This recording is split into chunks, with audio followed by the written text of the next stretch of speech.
Billionaire was cold in the airport VIP lounge until his ex-fiancée arrived holding newborn twins. Before we begin, drop a comment telling us which city you're watching from. And once the story ends, don't forget to rate it from 0 to 10. And make sure to follow our channel for more stories like this. Now, sit back and enjoy every detail. The Zurich Airport VIP lounge hummed with the quiet efficiency of wealth. Crystal glasses clinked softly against mahogany tables, and the muted conversations of international business travelers created a sophisticated backdrop to the late afternoon atmosphere. Nathaniel Ward sat in his usual corner, his broad shoulders filling out a tailored charcoal suit that cost more than most people's cars. At 37, he commanded attention without seeking it. His steel gray eyes focused intently on the laptop screen, his strong jawline set with the kind of determination that had built a hotel empire worth billions. His dark hair, perfectly styled despite the long flight from New York, caught the warm light filtering through the floor-to-ceiling windows. Everything about Nathaniel spoke of control, from his 6'2" frame to the way he held his Mont Blanc pen with surgical precision. He was reviewing acquisition reports for his latest property in Switzerland when his phone buzzed. Victor Ward appeared on the screen. Nathaniel's jaw tightened imperceptibly. Even after all these years, his father's call still carried the weight of expectation and judgment. He answered on the third ring. "Father, Nathaniel, the Geneva deal. I want you to reconsider the terms. The profit margins are too thin for my liking." The familiar coldness in Victor's voice transported Nathaniel back to his childhood, to boarding school dining halls where affection was rationed like wartime supplies. His father had raised him to be a machine, efficient, emotionless, successful. Love was weakness. Trust was liability. "The margins are acceptable," Nathaniel replied, his voice matching his father's Arctic temperature. "The property has strategic value beyond immediate returns." You're starting to sound like... Victor never finished that sentence, but Nathaniel knew. He was starting to sound like he had feelings, like he had when Elena was in his life. Elena Marsh.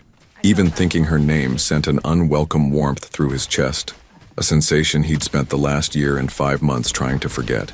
She had been everything his father warned him women would be, except she hadn't wanted his money. She'd wanted something far more dangerous, his heart.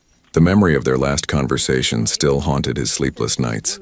Her green eyes, usually bright with laughter, had been filled with tears he'd pretended not to see. Her voice, soft and melodic like honey over warm bread, had trembled when she'd asked him to fight for them, for what they had. Instead, he'd let his father's poison seep into his veins. "It's better this way, Elena. We're from different worlds." Such a coward's excuse. Such a lie.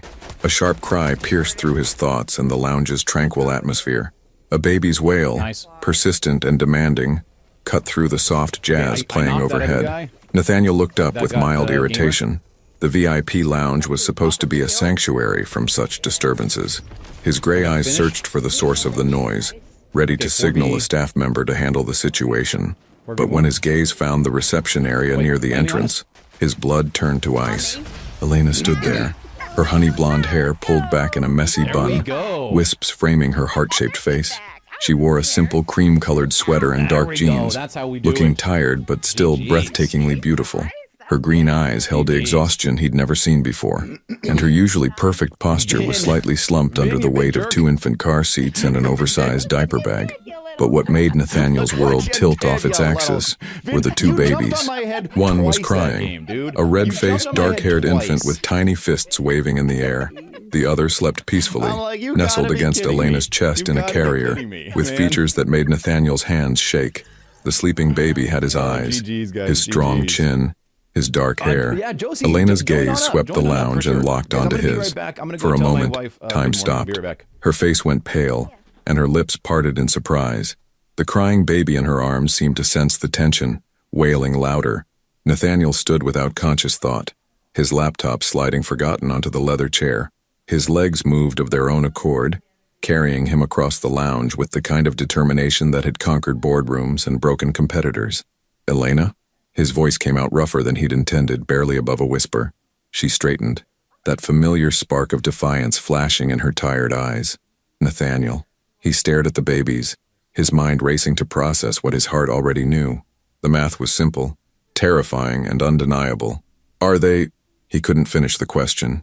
Elena's chin lifted with quiet dignity, the same strength that had made him fall in love with her in the first place.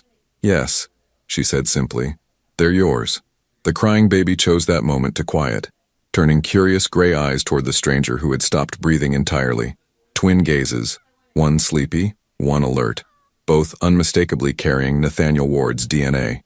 The sound of his own heartbeat thundered in his ears as one question consumed his mind. How could he have been so blind? And what was he going to do about the family he never knew he had? The silence stretched between them like a chasm, broken only by the soft cooing of the baby in Elena's arms. Nathaniel stood frozen, his usual commanding presence reduced to that of a man grappling with a reality that had just shattered his carefully constructed world. Elena shifted the crying infant, a little girl with thick dark lashes, to her other arm with practiced ease. The movement drew Nathaniel's attention to the exhaustion etched in every line of her face, the slight tremor in her hands that spoke of sleepless nights and overwhelming responsibility. "How old are they?" His voice came out hoarse, foreign to his own ears. 7 months. Elena's answer was crisp, professional, as if she were discussing quarterly reports rather than the children they'd created together. Isabella and Alexander. The names hit him like physical blows.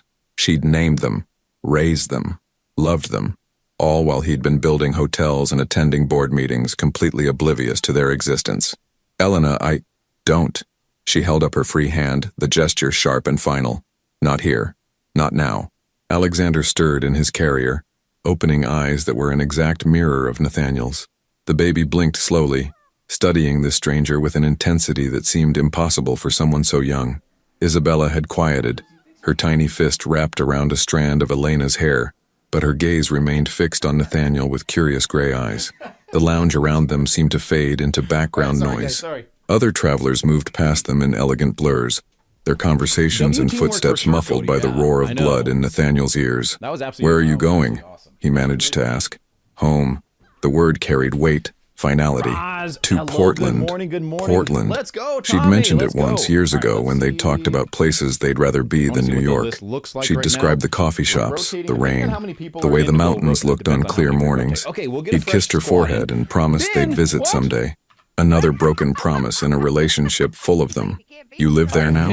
Elena nodded, I'm so sorry I had you adjusting waiting. Alexander's I'm so carrier with the sorry, fluid motion of someone who'd learned to manage 2 infants alone. "I have a small house near my sister's place. Cordelia helps with the twins when I work." Work. The word sparked something protective and guilty in his chest. Elena had been pursuing her master's degree in art therapy when they'd been together, passionate about helping trauma survivors heal through creativity. Now she was a single mother, working to support children he should have been providing for. "What do you do?" The question felt inadequate, but he needed to understand her life, the life he'd inadvertently shaped by walking away. "I run art therapy sessions at a community center, 3 days a week. It's not much, but it's enough." Her chin lifted with that familiar pride, the same defiance that had drawn him to her in the first place. She'd never needed rescuing, which had made his desire to protect her all the more powerful. Isabella began to fuss, her small face scrunching with the promise of another crying fit. Elena bounced gently, murmuring soft words that Nathaniel couldn't quite hear, but recognized as the universal language of maternal comfort. "I should go," Elena said, glancing at the boarding gate displays. "Our flight to Seattle leaves in 40 minutes. Wait," the word escaped him before he could stop it, raw with desperation. "Please." She paused, her green eyes searching his face for something he wasn't sure he could give her. "I need to know." He swallowed hard, the words sticking in his throat. "Were you going to tell me? Ever?" For the first time since she'd seen him, Elena's composure cracked.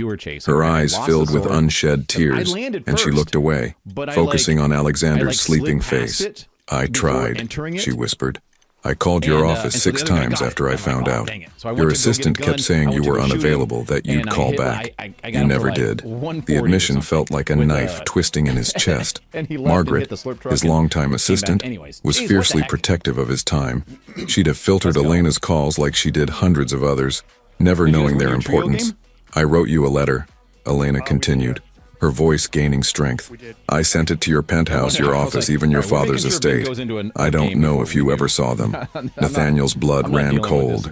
His father controlled much of his correspondence, claiming it was necessary for security and privacy. How many of Elena's attempts to reach him had Victor intercepted? Elena, I swear to you, I never... It doesn't matter now. She shifted both babies with remarkable efficiency, preparing to leave. What's done is done. But as she turned to walk away, Alexander opened his eyes again, locking onto Nathaniel's face with an expression so serious, so familiar, that it stopped Elena mid-step. The baby reached out one tiny hand, fingers splaying in Nathaniel's direction. Nathaniel found himself stepping closer, drawn by an instinct he didn't understand.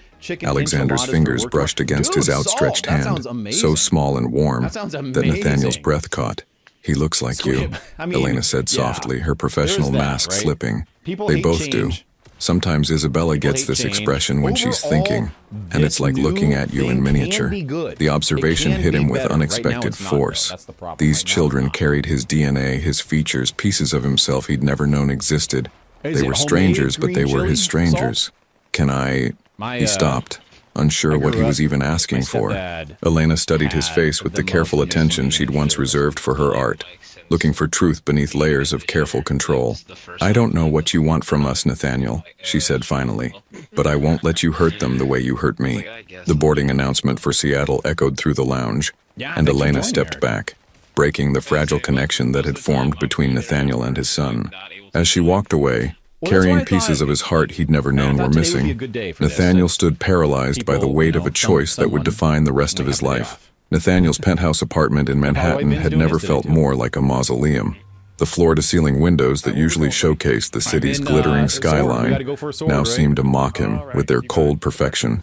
He stood in his study, a crystal tumbler of whiskey untouched in his hand, staring at the rain streaking down the glass. 48 hours had passed since Zurich.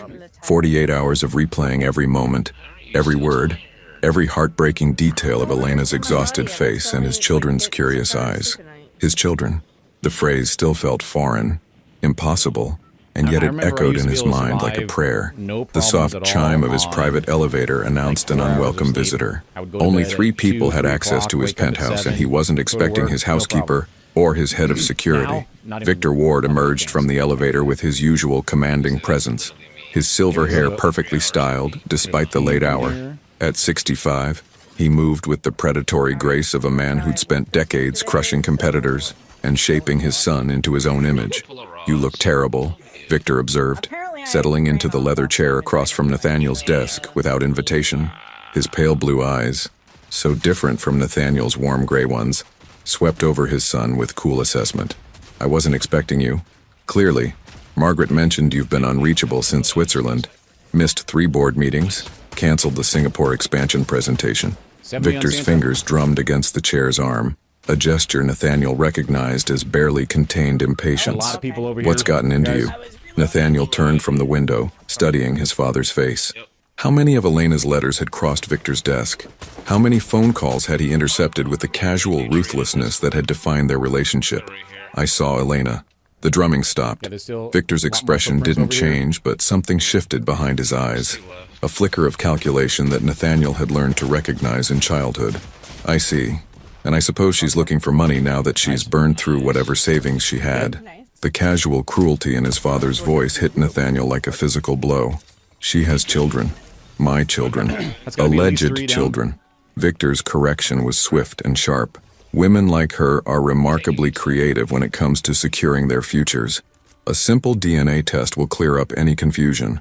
Nathaniel set down his whiskey with carefully controlled precision. They have my eyes, Father.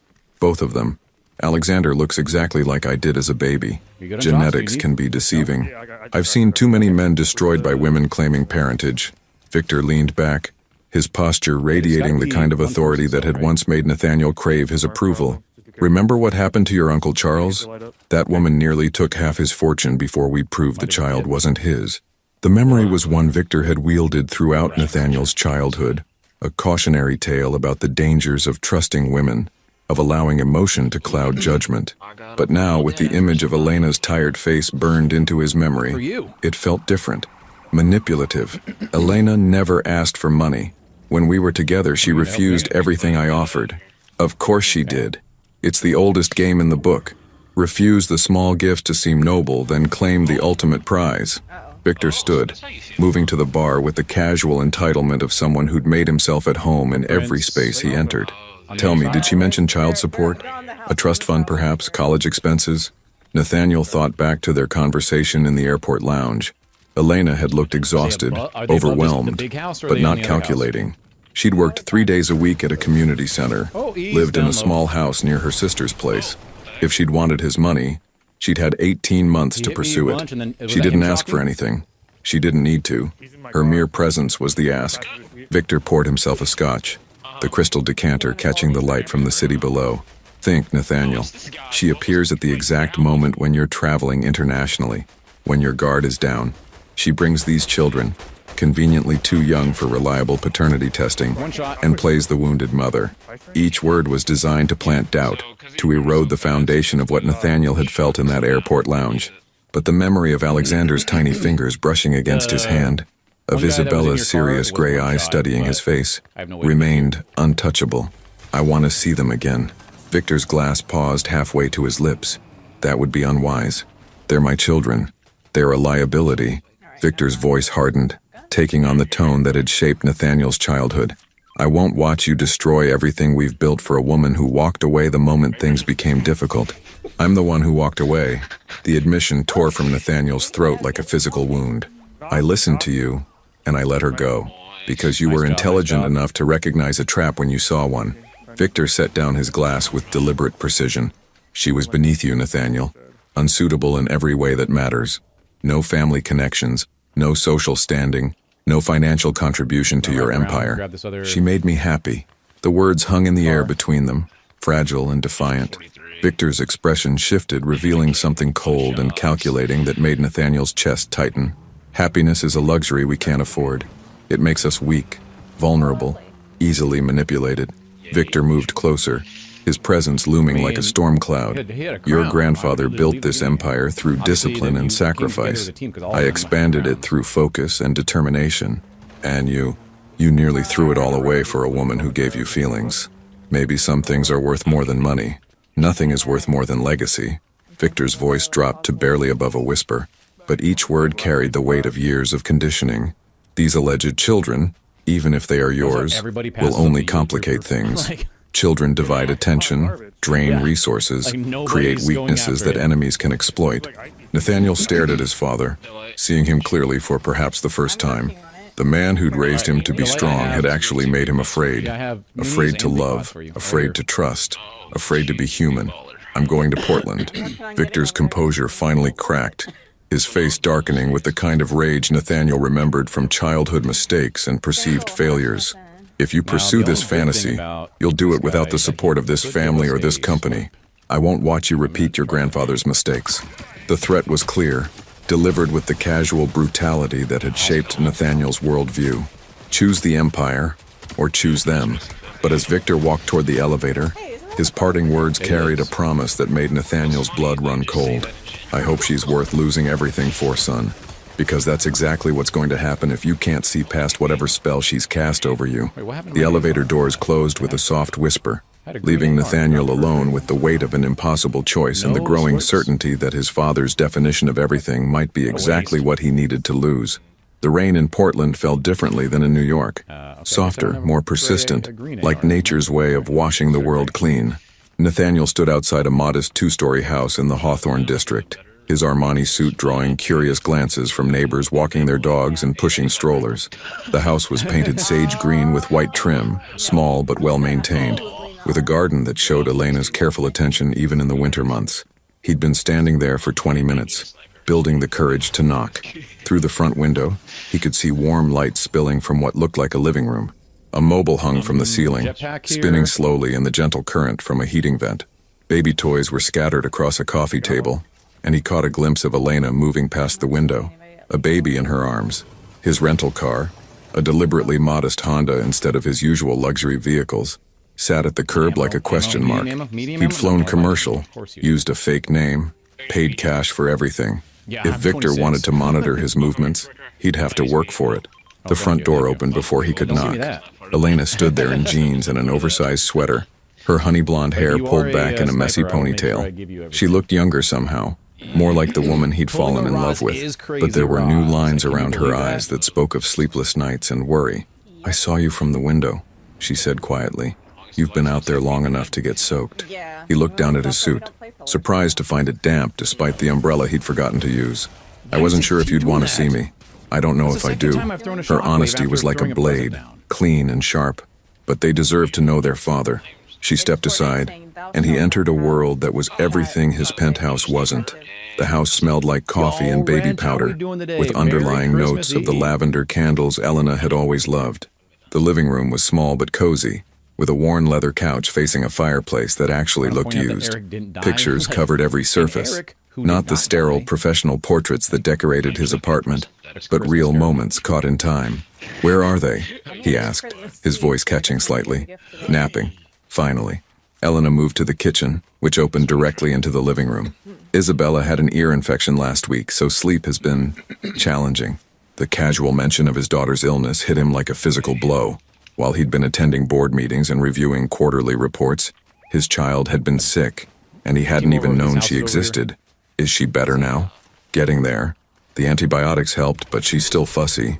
Elena busied herself with making coffee, her movements efficient but careful, like someone who'd learned to do everything quietly. "Would you like some? It's not the fancy stuff you're probably used to, but it's strong. Please." He sat on the couch, feeling oversized and out of place among the baby bottles and soft toys. A photo on the side table caught his attention.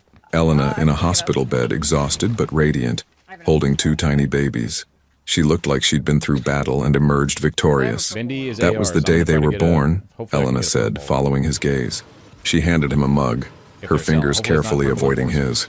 February 15th, 26 hours of labor, emergency C-section when Alexander's heart rate dropped. The details painted a picture of terror and triumph that he'd missed entirely. While she'd been fighting to bring their children safely into the world, he'd probably been in some sterile conference room, discussing profit margins and expansion strategies. "Were you alone?" "My sister was there." Cordelia drove down from Seattle the moment I called. Elena settled into the armchair across from him, cradling her own mug like a shield. "She's been incredible. I couldn't have done this without her." Another person who'd stepped up while he'd been absent. The guilt was becoming unbearable. "Elena, I need you to know, I never got your letters, your calls." He set down his coffee, leaning forward with desperate intensity. "My father, he controls a lot of my correspondence. If I'd known, would it have mattered?" The question was quiet, but devastating. "You'd already decided I wasn't worth fighting for." The accusation hung between them like smoke from a dying fire. He wanted to deny it, to explain about his father's manipulation and his own cowardice, but the truth was simpler and more damning. "I was afraid," he admitted, "of how much I needed you, of how completely you'd changed everything I thought I knew about myself." Elena's green eyes studied his face with the careful attention of someone who'd been hurt before. And now, before he could answer, a soft crying drifted from upstairs. Elena was on her feet immediately, but Nathaniel stood too. "Can I come with you?" She hesitated, then nodded. "Just be quiet. If one wakes up, they both wake up, and then we're all in trouble." He followed her up the narrow staircase, past walls lined with more photos. Elena's art, pictures of the twins at various stages, a few shots of a woman who looked like Elena, but with darker hair, presumably Cordelia. The nursery was small but perfectly appointed, with two cribs positioned to catch the natural light from a large window. The walls were painted a soft yellow, and Elena's artistic touch was evident in the hand-painted border of dancing animals that circled the room. Isabella was the one crying, her small face red with indignation. Elena lifted her with practiced ease, murmuring soft words that gradually calmed the infant. But Alexander had stirred too, blinking sleepily in his crib. "Can I?" Nathaniel gestured toward his son, his voice barely a whisper. Elena nodded, and Nathaniel approached the crib with the kind of caution he usually reserved for handling explosives. Alexander looked up at him with those familiar gray eyes, and something shifted in Nathaniel's chest, a tectonic movement that realigned everything he thought he knew about love. "Hello," he whispered, extending one finger toward his son. Alexander grasped it with surprising strength, and Nathaniel felt tears he hadn't expected burning his eyes. "He's beautiful," he managed. "They both are." Elena had settled into a rocking chair with Isabella, who was now content to gnaw on her mother's finger. They're good babies mostly. Isabella's more social. She smiles at everyone. Alexander's serious, like he's studying the world and finding it lacking. He gets that from me. I know. The admission was soft, almost fond. Sometimes I watch him think, and it's like seeing you in miniature. They stayed like that for several minutes. The only sound, the gentle creaking of Elena's rocking chair and the occasional gurgle from the babies. Nathaniel felt something he'd never experienced before, a sense of completeness he hadn't known he'd been missing. Then Isabella started fussing again, and Elena sighed. She's hungry. I should... Of course. Nathaniel reluctantly released Alexander's hand, but his son's eyes followed him as he stepped back. As Elena began to feed Isabella, she looked up at Nathaniel with an expression he couldn't quite read. Why are you really here, Nathaniel? What do you want from us? The question hung in the air like a challenge, and Nathaniel realized that his answer would determine everything that came next. Nathaniel's phone buzzed relentlessly on Elena's kitchen counter, while he sat on the living room floor attempting to change Alexander's diaper. It was his third attempt, and the baby seemed to find his father's inexperience amusing, kicking his tiny legs and gurgling with what could only be described as infant laughter. The tabs go the other way, Elena said from the couch, where she was feeding Isabella. Her voice carried a hint of amusement that made Nathaniel's chest warm in ways he'd forgotten were possible. I used to negotiate billion-dollar deals, he muttered, wrestling with the adhesive strips. How is this more complicated? Because billion-dollar deals don't pee on you mid-negotiation. As if summoned by her words, Alexander chose that moment to demonstrate exactly her point. Nathaniel jerked back, narrowly avoiding the stream, and Elena's laughter filled the room. The first genuine laugh he'd heard from her since Zurich. That's what you get for not covering him, she said, handing him a clean diaper. Rule number 1 of changing boys. Always keep them covered. The domestic scene felt surreal. 3 days ago, he'd been in his sterile penthouse consumed by quarterly reports and expansion plans. Now he was sitting on a colorful rug, learning the intricacies of infant care while his phone delivered an increasingly urgent symphony of notifications. Elena's expression shifted as she watched him silence the device for the dozenth time. You should probably answer that. It's not important. Everything's important to men like you. Her voice had cooled, and he recognized the careful distance she was putting between them. That's what I learned when we were together. There was always something more pressing than us. The accusation stung because it was true. Even now, part of his mind was cataloging the missed calls, wondering what crises were brewing in his absence. But a larger part, a part that had been dormant for 18 months, was exactly where it wanted to be. Not anymore, he said, successfully fastening Alexander's diaper and feeling ridiculously proud of the accomplishment. Elena's phone rang before she could respond. She answered it one-handed, Isabella still nursing peacefully. Hey, Delia. Her expression shifted from casual to concerned in seconds. What? When? A pause. No, I can't. The twins are... Another pause. Longer this time. I understand. Yes, I'll figure something out. She hung up, her face pale. What's wrong? Nathaniel asked, lifting Alexander and marveling at how natural the movement felt. Cordelia's been in an accident. She's okay, but she's in the hospital in Seattle. Broken leg, possible concussion. Elena's voice was steady, but her hands shook as she burped Isabella. She doesn't have anyone else, and I... Go. I can't. The twins can't travel yet for their checkup next week, and I don't have anyone to... I'll stay with them. Elena stared at him as if he'd suggested juggling fire. You don't know anything about taking care of babies. You just taught me to change a diaper. How hard can the rest be? Nathaniel, they need to eat every 3 hours. Isabella's still fussy from her ear infection. Alexander has reflux, so he needs to be held upright after feeding or he'll... Then teach me. He stood, still holding his son, and moved to sit beside her on the couch. Write it all down. Show me everything. I'm a fast learner. This isn't a business acquisition you can master overnight. No, it's more important than that. The words hung between them, heavy with implication. Elena searched his face with the careful attention of someone who'd learned not to trust easily. Why would you do this? Because they're my children. Because you need help. Because... He paused, looking down at Alexander's sleepy face. Because this is the first time in my life I felt like I'm exactly where I'm supposed to be. Elena's phone buzzed with a text. She checked it and winced. Cordelia's asking for me. She's scared, and she doesn't understand what the doctors are saying. Elena looked torn between duty to her sister and responsibility to her children. I could drive up, stay overnight, come back tomorrow evening. Take as long as you need.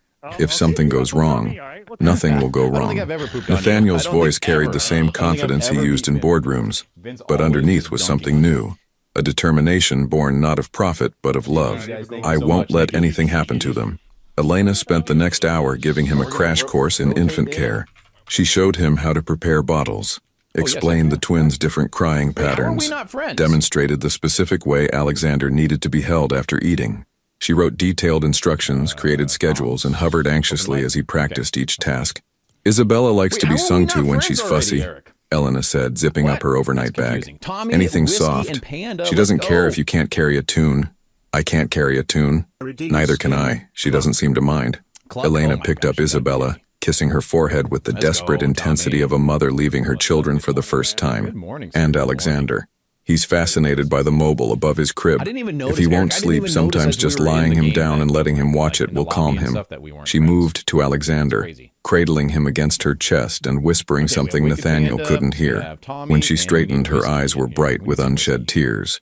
My number's on the refrigerator. Cordelia's hospital information is there too. The pediatrician's office, the pharmacy, everything you might need. Elena, he touched her arm gently. They'll be fine. Go take care of your sister. She nodded but hesitated at the door. Nathaniel, when I come back tomorrow, are you going to disappear again? The question hit him like a physical blow.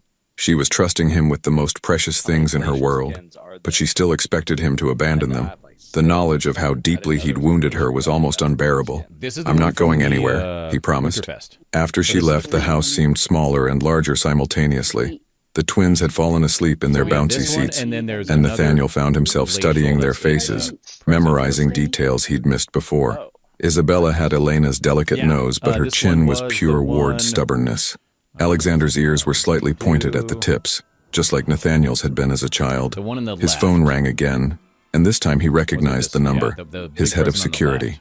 Sir, I need to inform you that your father has been trying to reach you. He's insistent. Let him be insistent. He's also been asking about your whereabouts.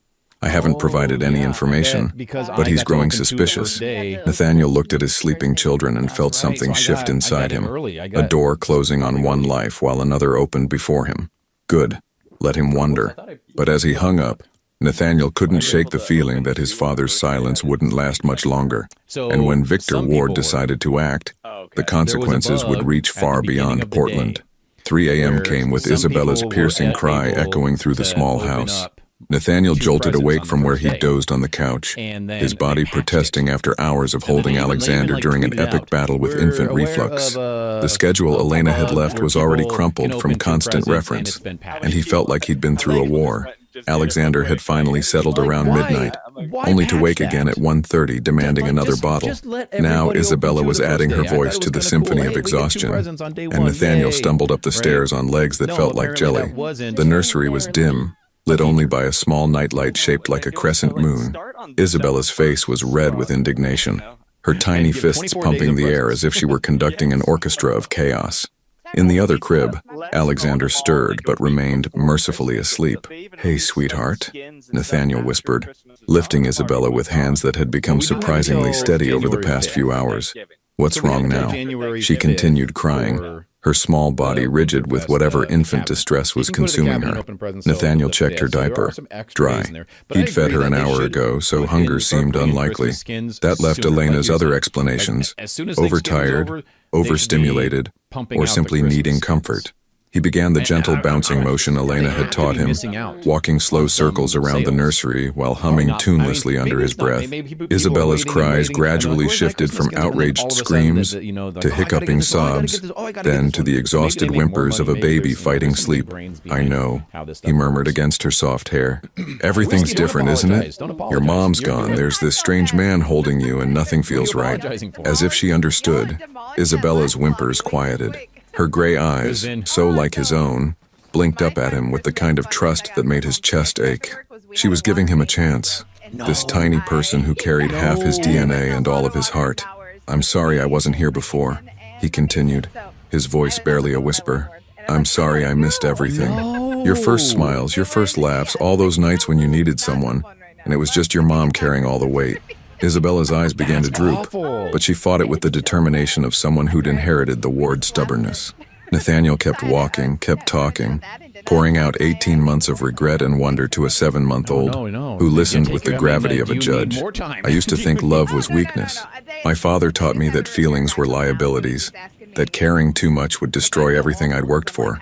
He paused by the window, looking out at the rain-soaked street where his rental car sat like a question mark. But holding you, holding your brother, I finally understand what I've been missing. Isabella's breathing deepened, her small body finally relaxing against his chest.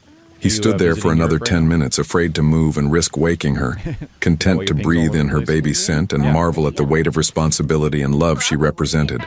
When he finally lowered her into the crib, she stirred, but didn't wake. Alexander remained peaceful, one tiny fist curled against his cheek. Nathaniel allowed himself a moment of ridiculous pride.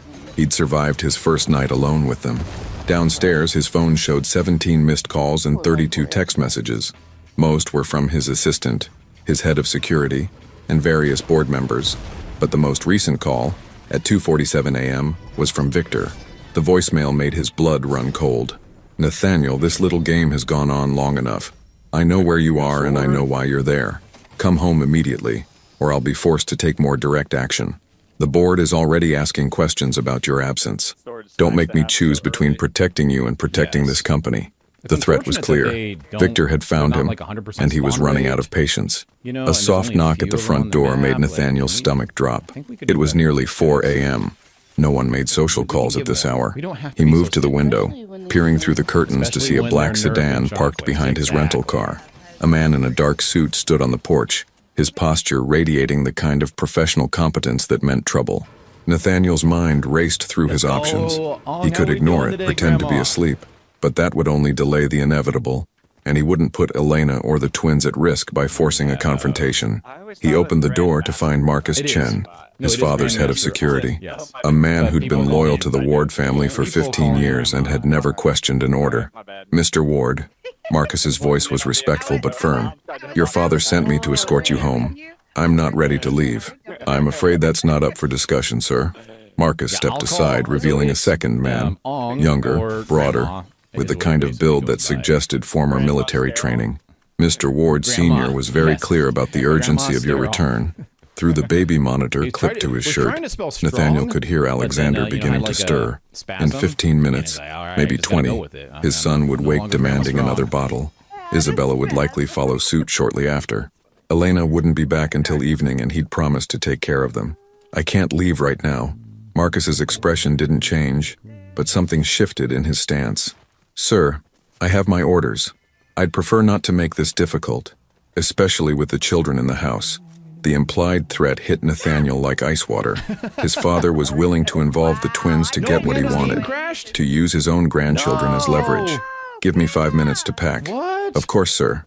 Nathaniel closed the door and leaned against it, his mind spinning. He couldn't leave. Not now. Not when Elena had trusted him with the most precious things in her world. But he couldn't put the twins at risk either. His phone buzzed with a text from an unknown number. "Car outside. Come quietly or we come in. Your choice." The message was followed immediately by another from Victor. "The children will be cared for. Elena can collect them when she returns. This ends now." Nathaniel stared at the messages, understanding finally crystallizing like ice in his veins. His father hadn't just found him. He'd planned this, waited until Elena was gone, until Nathaniel was alone and vulnerable, then moved with the ruthless efficiency that had built an empire. Upstairs, Alexander's cries began in earnest, soon joined by Isabella's sympathetic wails. The sound cut through Nathaniel like a blade, each cry an accusation of abandonment he couldn't bear. He had two choices: go with Marcus and leave his children to cry until strangers arrived to care for them, or refuse and risk a confrontation that could endanger everyone he'd come to love. Either way, Elena would return to find her worst fears confirmed, that Nathaniel Ward was exactly the man she'd always feared he was, someone who disappeared when things became difficult. The weight of that betrayal was almost unbearable, but as Marcus knocked again, more insistently this time, Nathaniel realized he was out of time and options. Nathaniel climbed the stairs one last time, his heart breaking with each step. The twins' cries had intensified, their synchronized wails filling the small house like an alarm he couldn't silence. In the nursery, Isabella's face was streaked with tears, her small body trembling with exhaustion and confusion. Alexander's cries were hoarse now, his voice raw from an hour of calling for comfort that wouldn't come. He lifted them both, one in each arm, and for a moment the crying stopped. Two pairs of gray eyes looked up at him with absolute trust, and Nathaniel felt something inside him shatter completely. "I'm so sorry," he whispered, his voice thick with unshed tears. "I promised I wouldn't leave you, and I'm breaking that promise. But if I stay, they might hurt you, and I can't. I won't let that happen." Alexander's tiny hand wrapped around his finger with surprising strength, as if trying to anchor him to this moment, to this choice. Isabella's eyes were drooping with exhaustion, but she fought sleep to keep watching his face. Another knock downstairs, harder this time, followed by Marcus's voice. "Mr. Ward, we really need to go." Nathaniel kissed each baby's forehead, breathing in their scent and trying to memorize the weight of them in his arms. Then he laid them gently in their cribs, his hands shaking as he covered them with soft blankets Elena had probably chosen with infinite care.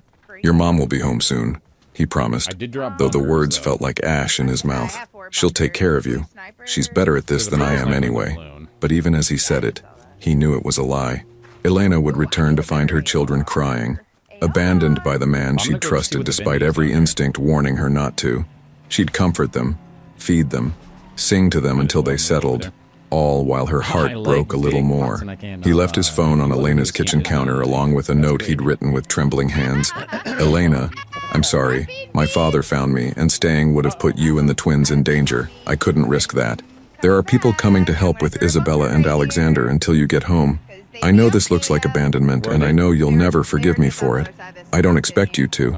But please know that these 3 days have been the best of my life, and I would give anything to stay." And the black sedan felt like a hearse as it pulled away from the curb. Through the back window, Nathaniel could see the warm light spilling from Elena's house, could imagine his children's cries echoing through rooms that suddenly felt empty. Marcus sat beside him in professional silence, while his partner drove with the steady efficiency of someone completing a routine extraction. "The children will be fine," Marcus said quietly as they reached the freeway. "Your father arranged for qualified caregivers.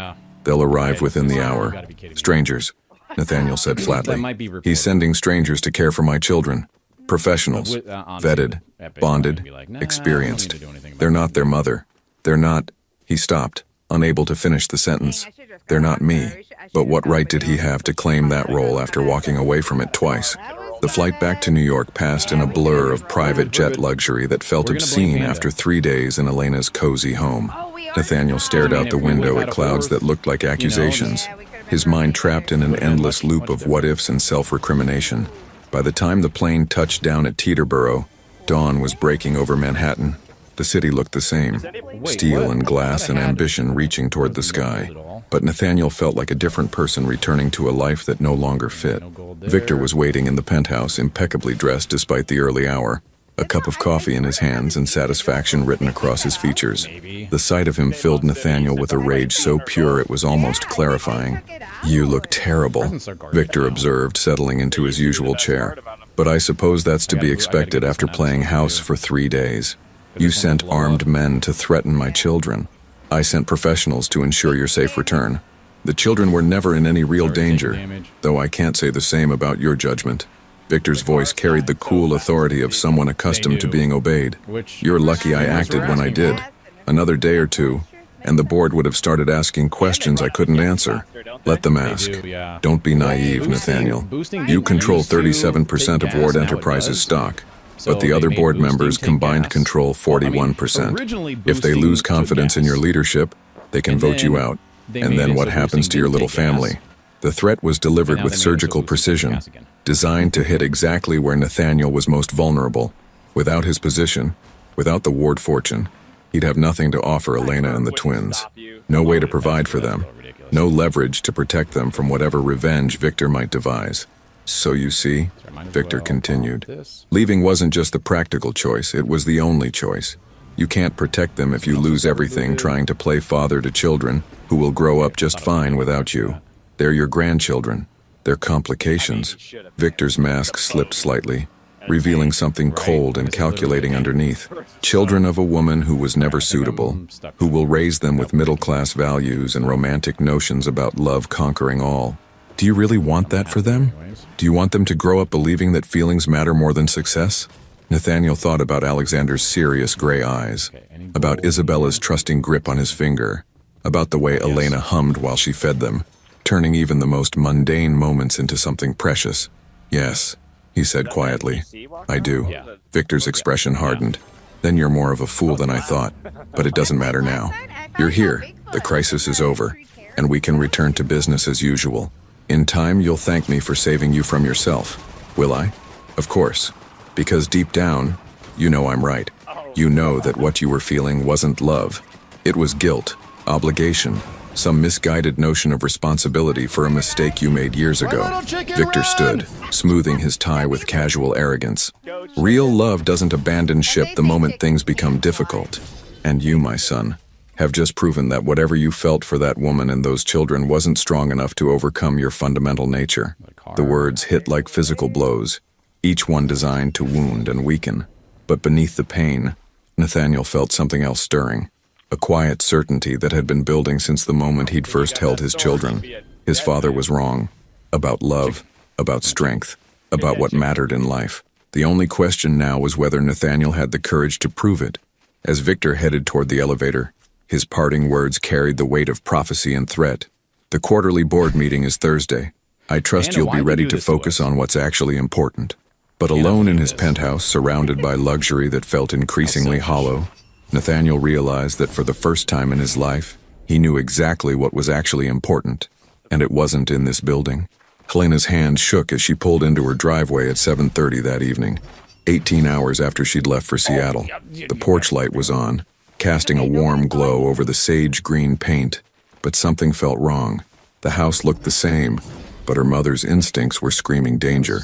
She'd tried calling Nathaniel 6 times during the drive from Seattle, each call going straight to voicemail. When she'd finally called her own house phone, a woman with a crisp, professional voice had answered, "Marsh residence. This is Claire speaking." Claire turned out to be a nanny in her 50s, hired by Mr. Ward's people to care for the twins until Elena returned. She was competent, kind even, but she was a stranger holding Elena's babies, and that fact made Elena's blood burn with a fury she'd never experienced. "Where's Nathaniel?" Elena demanded the moment she walked through her own front door. Claire, a woman with graying hair and the patient demeanor of someone who'd spent decades caring for other people's children, looked genuinely confused. "I was told the father had to return to New York on urgent business. He left very detailed care instructions and seemed quite distressed about having to leave." Elena found his note on the kitchen counter. The paper slightly crumpled as if he'd written it several times. She read it twice, her heart breaking and raging in equal measure. Danger. He'd mentioned danger, as if that somehow justified breaking the promise he'd made less than 24 hours earlier. "How long have you been here?" Elena asked, taking Isabella from Claire's arms and breathing in her daughter's familiar scent. "Since about 5 this morning. The babies were quite upset when I arrived. They'd been crying for some time. It took several hours to get them settled. 5 hours. Her children had been crying alone for 5 hours before help arrived." Elena closed her eyes, imagining their confusion and fear, their tiny voices calling for comfort that didn't come. "Thank you for taking care of them," Elena managed, her voice tight with controlled emotion. "But I can handle things from here." After Claire left, Elena sat in the rocking chair and held both twins, tears streaming down her face as she whispered apologies they couldn't understand. They were clean, fed, obviously well cared for in a technical sense, but she could feel their confusion in the way they clung to her, in the extra fussiness that spoke of disrupted routines and broken trust. "Mama's here," she murmured against Isabella's soft hair. "I'm so sorry. I should never have left you with him." But even as she said it, she knew it wasn't entirely fair. The man who'd learned to change diapers with such earnest concentration, who'd held Alexander upright for hours to help with his reflux, who'd whispered confessions and promises in the nursery, that man hadn't wanted to leave. The note made that clear. The question was, who was the real Nathaniel Ward? The man who'd fought his inexperience to care for his children? or the one who disappeared the moment his father called?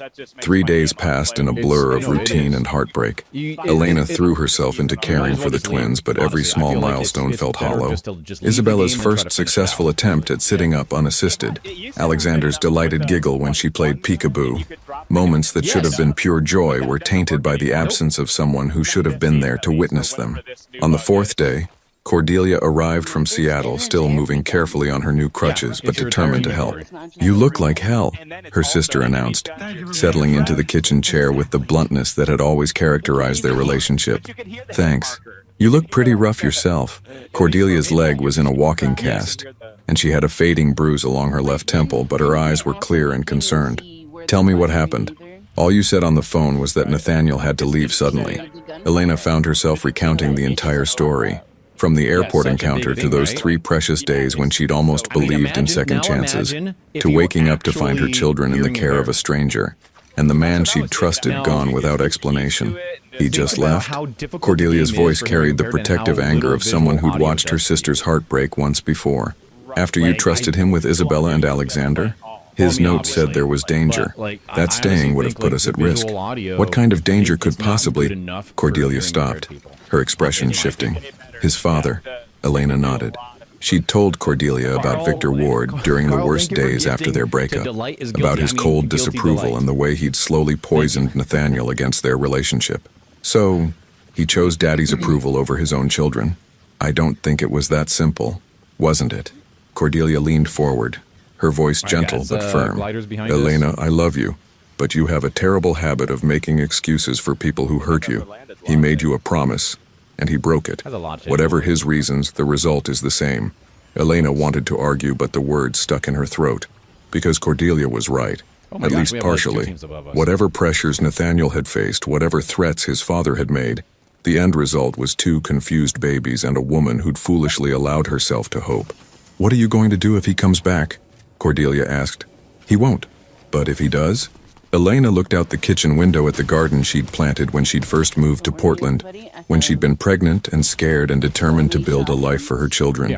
She'd done it once without him, created a home, established routines, found work that mattered. She could do it again. "I don't know," she admitted. "Part of me wants to slam the door in his face, but another part..." She paused, remembering the way he'd looked at Alexander, the gentle reverence in his voice when he'd whispered to Isabella in the nursery. Another part remembers how he was with them, how natural it seemed once he got past the fear.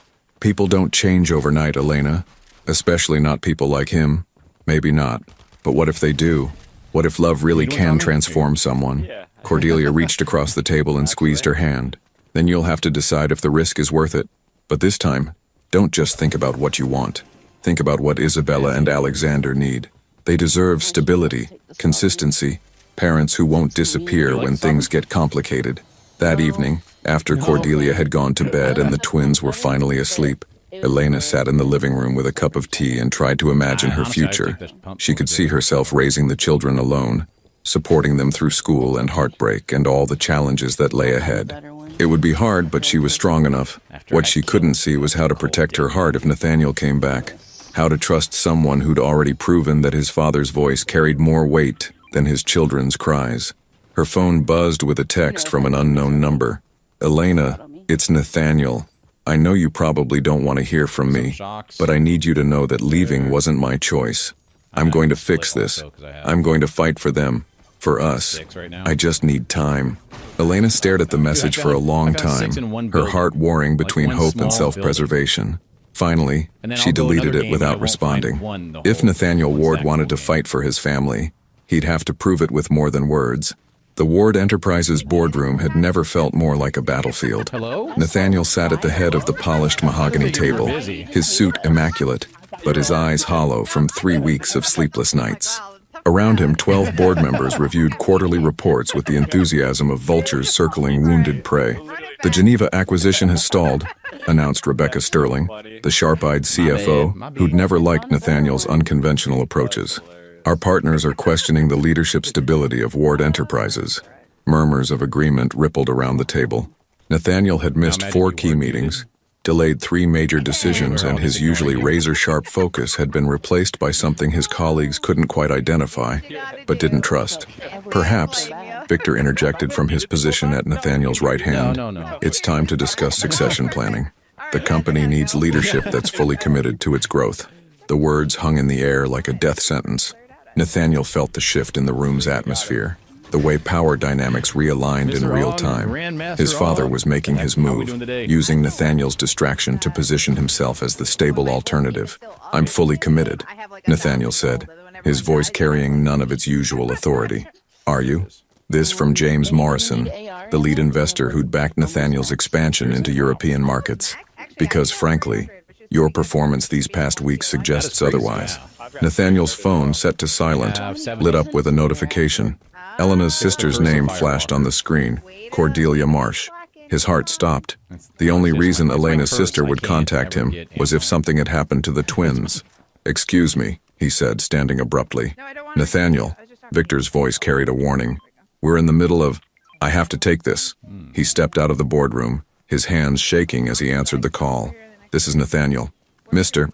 Ward, this is Cordelia Marsh, Elena's sister. Her voice was tense, controlled. I'm calling because Alexander is in the hospital. The world tilted. What happened? High fever, difficulty breathing. They think it might be pneumonia. Elena's with him now, but Cordelia paused and he could hear the weight of a difficult decision. She doesn't know I'm calling you, but I thought, as his father, you should know. Which hospital? OSU, pediatric ICU. But before you, Nathaniel was already moving toward the elevator, his mind racing past protocol and consequences. I'll be there as soon as I can. Mr. Ward, you should know that Elena is barely holding it together. If you come here and then leave again, I won't leave. The promise came out raw, absolute. Not this time.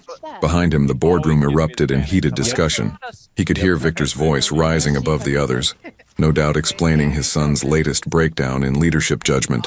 In 6 hours, maybe less, Nathaniel's position at Ward Enterprises would be voted away. Everything his family had built for 3 generations would be lost. He didn't care. The flight to Portland felt endless. Nathaniel had chartered the fastest jet available, but physics didn't bend to desperation, and every minute stretched like an eternity. He thought about Alexander's serious gray eyes, about the way his son had gripped his finger with surprising strength. The idea of that tiny body fighting for breath was unbearable. His phone buzzed constantly. Victor, the board members, his assistant, all demanding explanations he couldn't give. Finally, he turned it off and stared out at clouds that looked like accusations. The pediatric ICU at OHSU was a controlled chaos of beeping machines, hushed conversations, and the kind of sterile efficiency that made miracles routine. Nathaniel found Elena in the family waiting area, curled in an uncomfortable chair with Isabella sleeping in her arms. She looked smaller somehow, diminished by fear and exhaustion. Elena. She looked up, and he saw the moment recognition hit. Surprise, followed quickly by anger, then something more complicated that might have been relief. How did you, Cordelia? Elena's voice was hoarse from crying. She called you. How is he? Stable. The antibiotics are working, but she swallowed hard, her green eyes bright with unshed tears. He's so small in that hospital bed. All those machines, and he just looks lost. Nathaniel sat beside her, careful not to intrude on her space, but close enough to offer whatever comfort she might accept. Can I see him? Immediate family only. And you, Elena stopped, her expression crumbling. I don't know what you are anymore, Nathaniel, you left. When I trusted you, when they needed you, you just left. I know, I'm sorry. Sorry doesn't fix anything. Sorry doesn't explain why my son is lying in a hospital bed while his father plays businessman in New York. The accusation hit like a physical blow, made worse by its essential truth.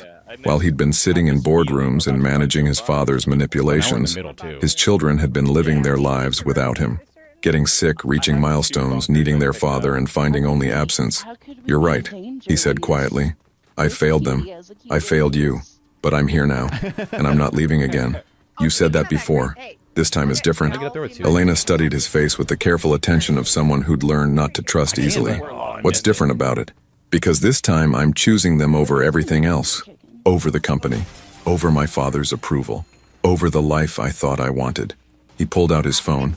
showing her the dozens of missed calls and messages. My board is voting me out as we speak. By tomorrow, I'll have lost everything I spent my life building. And you think that makes it better? That you'll sacrifice your career for us? No, I think it makes it real. I think it proves that what I feel for you, for Isabella and Alexander, isn't guilt or obligation or some misguided sense of duty. It's love, the kind that changes everything. Elena's composure finally cracked, tears spilling down her cheeks as she clutched Isabella closer. I can't do this again, Nathaniel. I can't let myself believe in you just to watch you disappear when things get hard. Then don't believe in me yet. Let me prove it. Before Elena could respond, a nurse appeared at their side. Mrs. Marsh, Alexander is asking for you. Well, not asking exactly, but he's more settled when he hears your voice.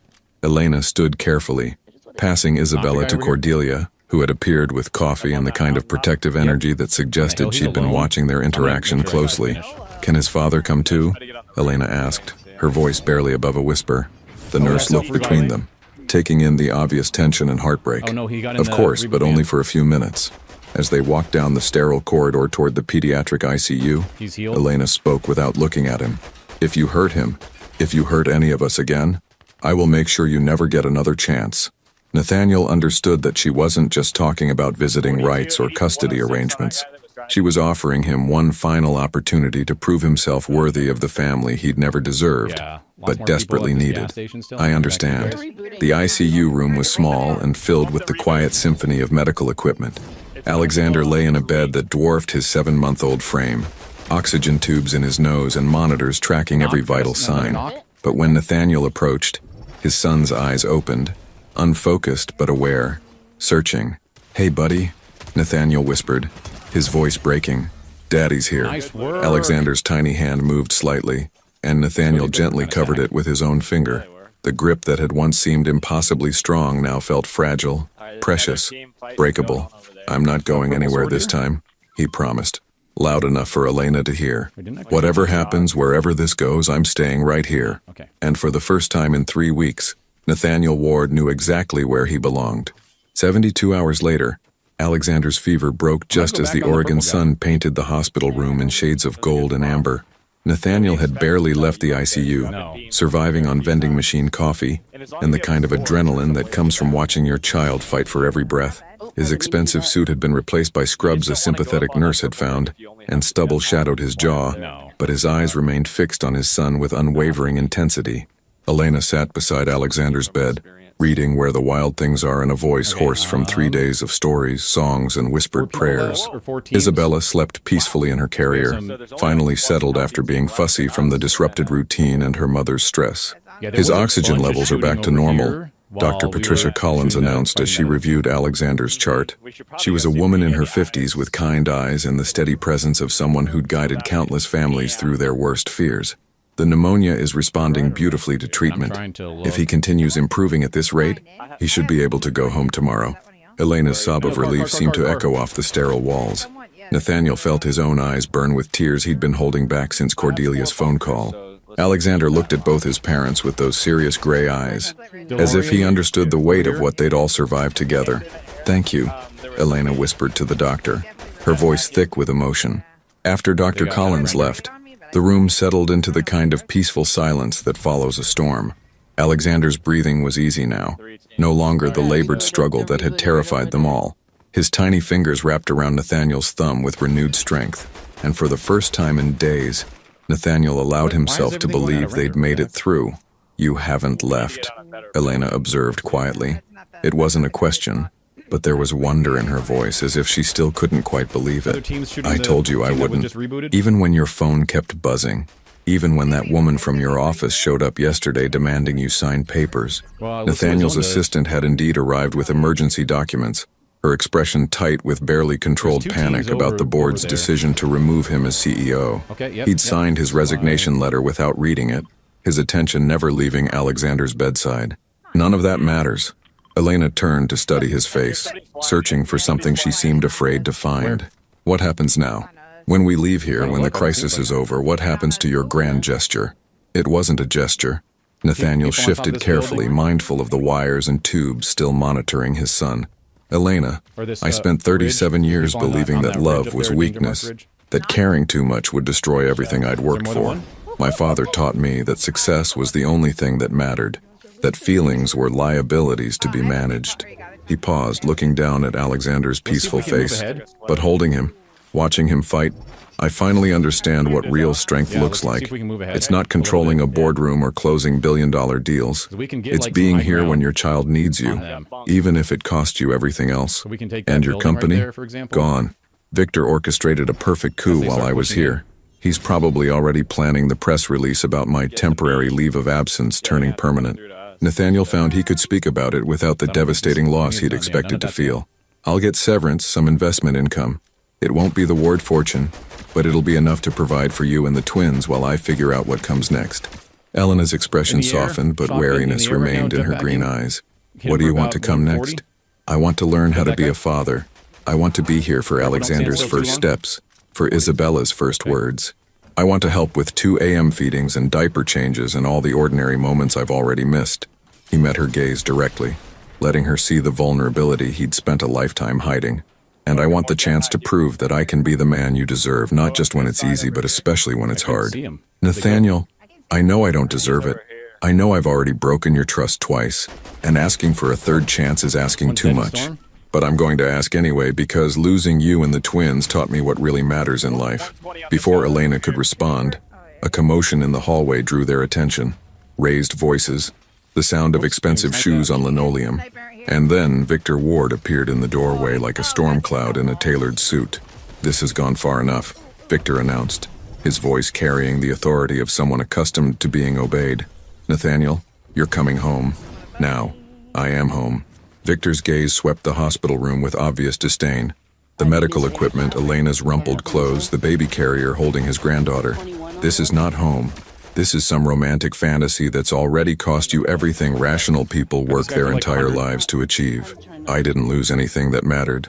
You lost Ward Enterprises. Victor's composure cracked slightly, revealing the fury beneath his polished exterior. 3 generations of building, 60 years of my life's work, and you threw it away for what? A woman who trapped you with children. Those children are your grandchildren. They're mistakes that don't need to define the rest of your life. Victor stepped closer, his voice dropping to the persuasive tone that had shaped Nathaniel's childhood. It's not too late. I can convince the board to reverse their decision if you come home now, if you commit to putting the company first. Elena stood slowly, her exhaustion replaced by something fierce and protective. Get out. Victor barely glanced at her. You don't belong in this conversation. This is my son's hospital room. This is my family, and you're not welcome here. Your family? Victor's laugh was cold, calculated to wound. You think this is sustainable? You think he'll be content playing house when the novelty wears off? When he realizes what he's given up, how far he's fallen? I said get out. Elena's voice carried the kind of authority that comes from protecting what matters most. Security is one call away, and I promise you they'll side with the mother whose child is recovering from pneumonia over the man disrupting a pediatric ICU. For a moment, Victor looked genuinely surprised. He was used to intimidating people, used to his wealth and presence commanding automatic deference. But Elena stared him down with the fearless intensity of a mother defending her cubs. This isn't over, Victor said, his gaze shifting to Nathaniel. When reality sets in, when you remember who you really are, I won't be so forgiving.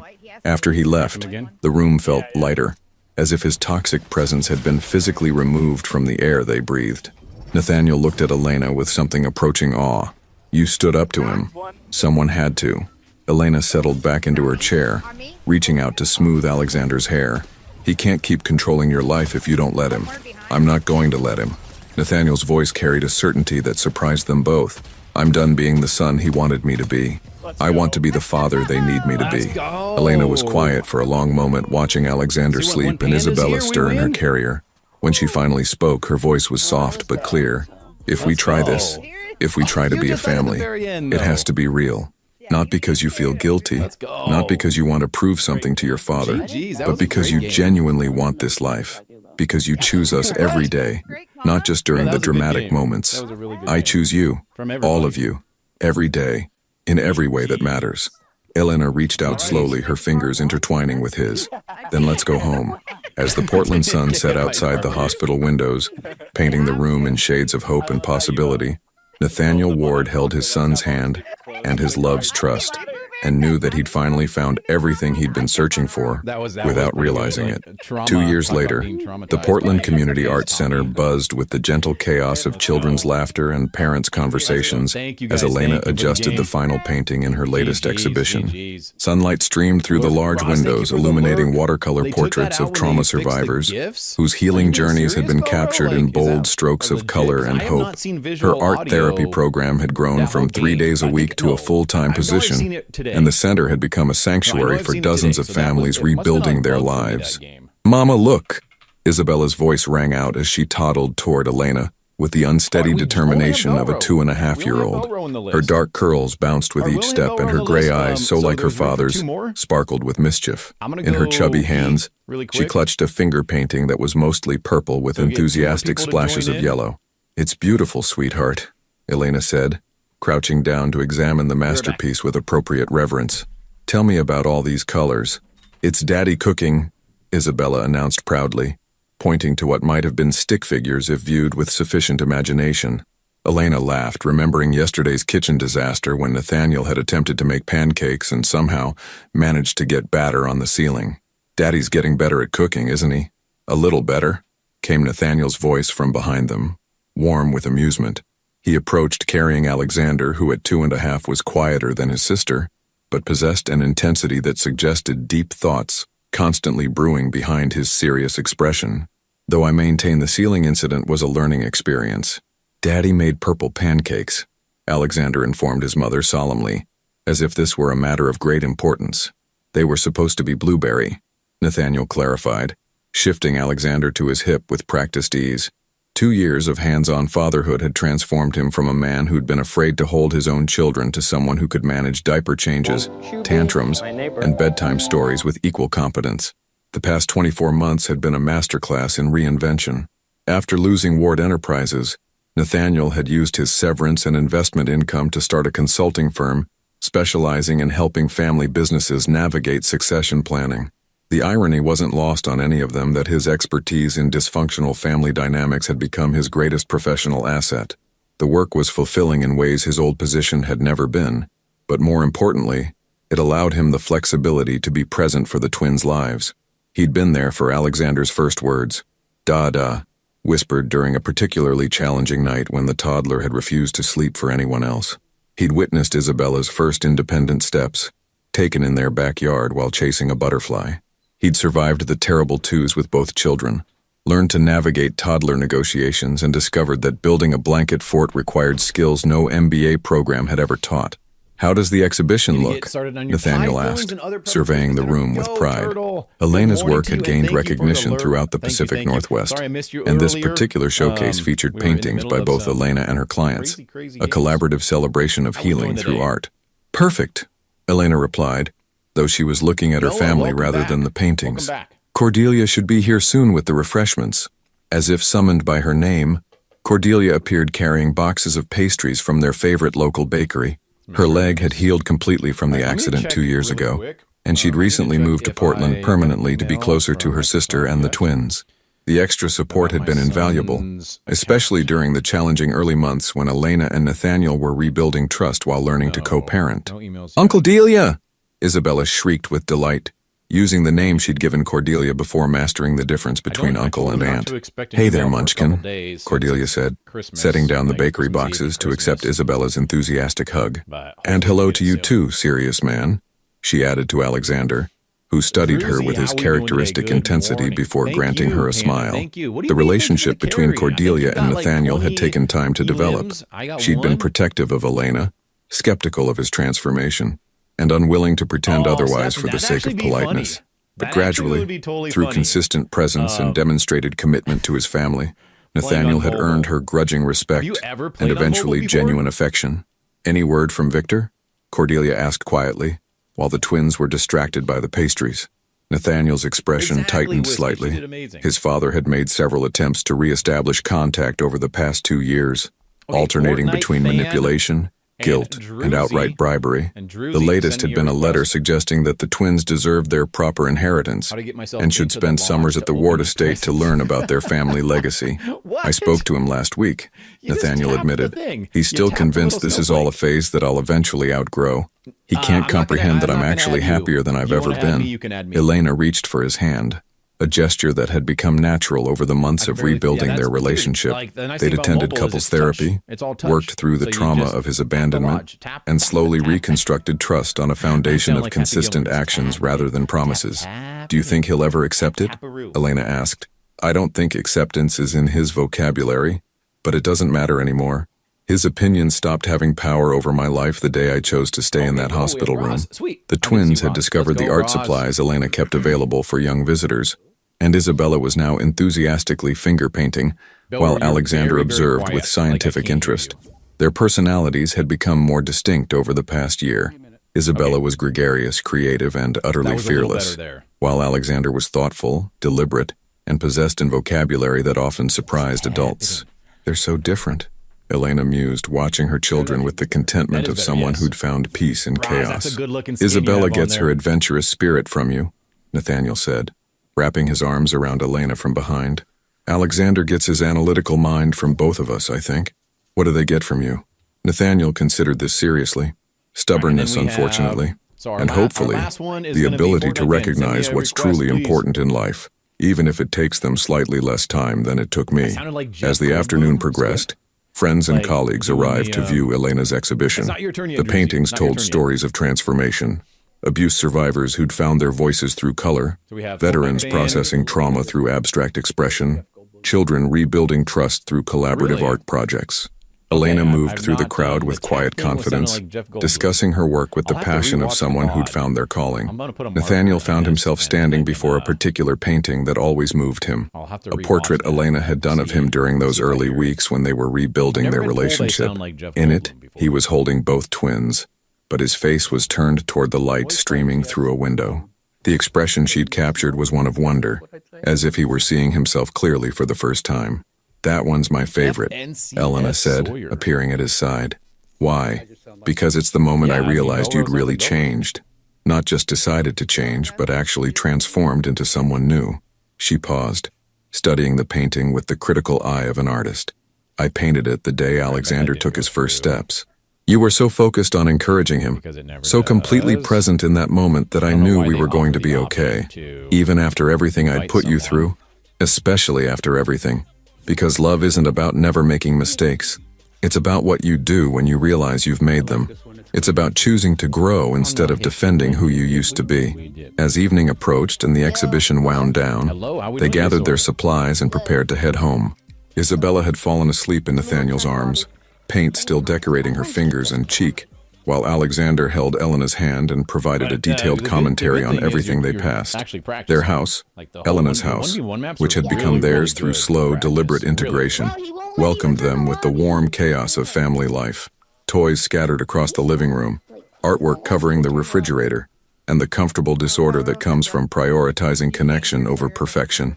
After the twins were bathed and settled into their beds, Elena and Nathaniel sat on the back porch with glasses of wine, watching the Portland sky fade from gold to purple.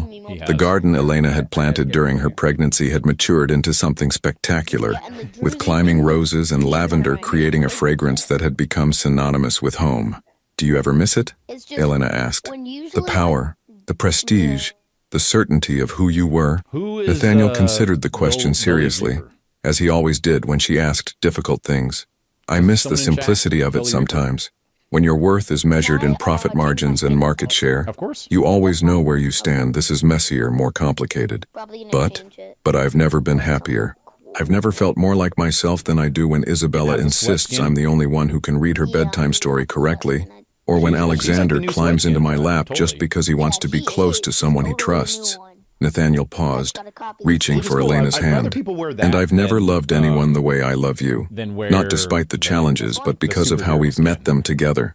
Elena leaned against his shoulder, feeling the solid warmth of someone who'd proven himself through actions rather than words. I love you too, the real you, not the version you thought you had to be.